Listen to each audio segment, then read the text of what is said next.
আসসালামু আলাইকুম। আশা করি মহান আল্লাহর রহমতে আপনারা সবাই ভালো আছেন। আলহামদুলিল্লাহ। প্রতিদিন চলাফেরায় মানুষের সামনে খুশি হওয়ার মতো অনেক কিছু ঘটে, আবার অনেক সময় মন খারাপ করার মতো পরিস্থিতি বা বিপদ আপদও ঘটে থাকে। কখনো কখনো আল্লাহর নাফরমানি হয়ে যায়, ছোট ছোট গুনাহেও লিপ্ত হয়ে পড়ে মানুষ। এইসব পরিস্থিতিতে খুব সহজেই একজন মুসলিম আল্লাহর কাছে প্রিয় হতে পারবেন সহজ কিছু গুণ ও আমলের মাধ্যমে। এই আমলগুলো করতে অতিরিক্ত কোনো পরিশ্রম করতে হবে না, শুধু একটু সদিচ্ছাই আল্লাহর প্রিয় করে তুলবে।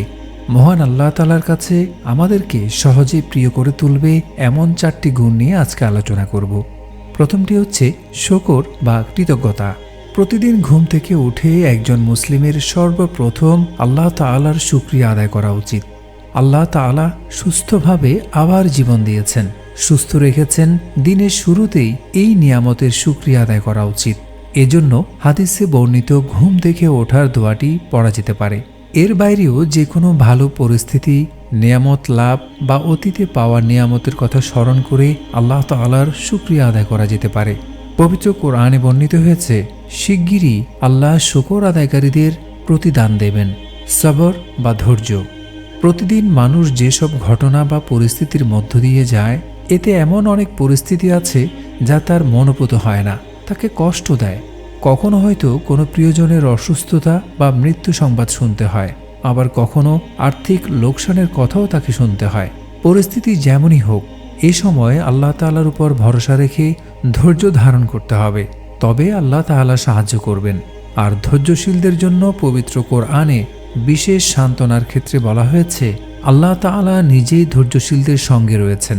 বর্ণিত হয়েছে, হে মুমিনগণ, তোমরা ধৈর্য ও সালাতের মাধ্যমে সাহায্য প্রার্থনা করো, নিশ্চয়ই আল্লাহ ধৈর্যশীলদের সঙ্গে রয়েছেন। একটি হাদিসে রাসূল সাল্লাল্লাহু আলাইহি ওয়াসাল্লাম বলেছেন, মুমিনের বিষয়টি বড় আশ্চর্য রকমের। বিপদে পড়লে সে ধৈর্য ধারণ করে, আবার সুখে থাকলে আল্লাহ তাআলার শুকরিয়া আদায় করে, তবে উভয় অবস্থাই তার জন্য কল্যাণকর। ইস্তিগফার বা ক্ষমা প্রার্থনা।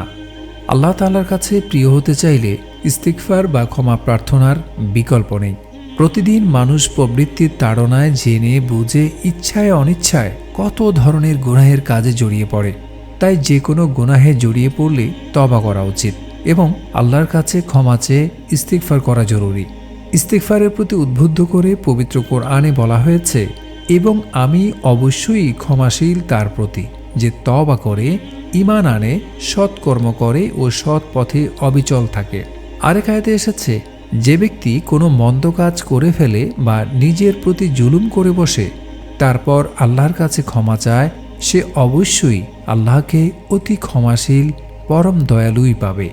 রাসূল সাল্লাল্লাহু আলাইহি ওয়াসাল্লামের কোনো গুনাহ ছিল না, তিনি ছিলেন নিষ্পাপ। এরপরও তিনি দিনে রাতে প্রচুর পরিমাণ ইস্তিগফার পাঠ করতেন, আল্লাহর কাছে কেঁদে কেঁদে দোয়া করতেন। হাদিসে এসেছে, হযরত আবু হুরায়রা রাদিয়াল্লাহু তাআলা আনহু বর্ণনা করেন, আমি রাসূলুল্লাহ সাল্লাল্লাহু আলাইহি ওয়াসাল্লামকে বলতে শুনেছি, আল্লাহর কসম, আমি প্রত্যহ আল্লাহর কাছে 70 বারেরও বেশি ইস্তিগফার ও তাওবা করে থাকি। ইস্তিআজা বা আশ্রয় চাওয়া। মানুষ বিপদ আপদ, শয়তান ও প্রবৃত্তির প্রবঞ্চনা থেকে বেঁচে থাকার চেষ্টা করতে পারে, কিন্তু শত চেষ্টা করেও মানুষের পক্ষে তা করা সম্ভব হবে না, এবং মানুষ বিপদ থেকে রক্ষা পাবে না যদি আল্লাহ তাআলা তাকে সাহায্য না করেন।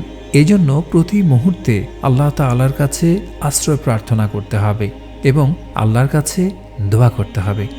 আজ তাহলে এই পর্যন্তই। মহান আল্লাহ আমাদের সবাইকে হেফাজত করুন। আমিন। আসসালামু আলাইকুম।